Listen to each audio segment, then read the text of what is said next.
Everyone, welcome to my channel Shilpa's daily life. আমার এই নতুন ব্লগে তোমাদেরকে জানি অনেক অনেক ওয়েলকাম আর অনেক অনেক ভালোবাসা। সকালবেলা দেখো এখানে টোস্ট নিয়েছি, সাথে কিন্তু লিকার চা নিয়েছি, এটাই আপাতত খাচ্ছি। এখন কিন্তু বেজে গেছে দুপুর 1টা, আর আমার একেবারে স্নান টান কমপ্লিট হয়ে গেছে, আর ছেলেকে নিয়ে বসে আছি। আর ওর দেখো ঘাটটা বেশ শক্ত হয়ে গেছে, বেশ কদিন দেখতাম ঘাট শক্ত হয়নি, টলটল করছে, এখন ঘাটটা শক্ত হয়ে গেছে। চলো তোমাদেরকে একটু দেখাই, ঘাটটা এখন শক্ত হয়ে গেছে, আগে কিন্তু শক্ত ছিল না এরকম, তাই না বেটু? কি গো, এই যে এখন শক্ত হয়ে গেছে মোটামুটি। স্নান টান করিয়ে দিয়েছি, দিয়েও এখন খেলছে আর কি, এরকম করে উল্টানোর চেষ্টা করে, পারে না তো উল্টে দিয়েছি, এমন করছে, এখন চোখ ঘষছে। আর আমি এই যে চিপসটা দোকান থেকে এনে দিয়েছে, খাবোই, দেখো দেখতে পাচ্ছ কত সুন্দর হয়ে গেছে এখন।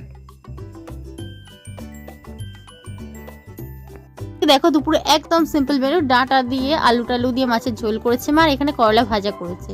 তো গরমকালে প্রায় দিনই আমাদের এই করলা ভাজাটা খাওয়া হয়, তো আজকেও সেটাই হয়েছে। তো চলো এটা দিয়ে আজকে ভাতটা খেয়ে নিলাম আর কি।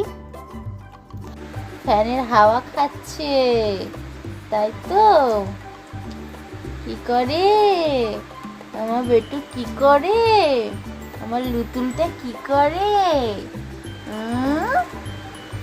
সোনা বেবিটা?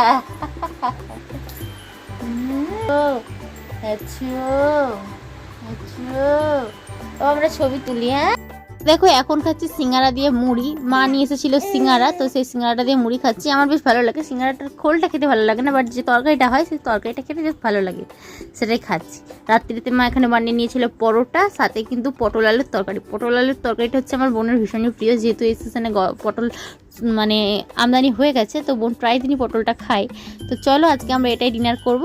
আমি একটি ছোট্ট ভিডিও আজকে তোমাদের সাথে শেয়ার করলাম, ভিডিওটি তোমাদের কেমন লাগলো অবশ্যই কমেন্ট করে জানিও। যদি ভালো লাগে লাইক করো, কমেন্ট করো, আর চ্যানেলটিকে সাবস্ক্রাইব করে আমার পাশে থেকো।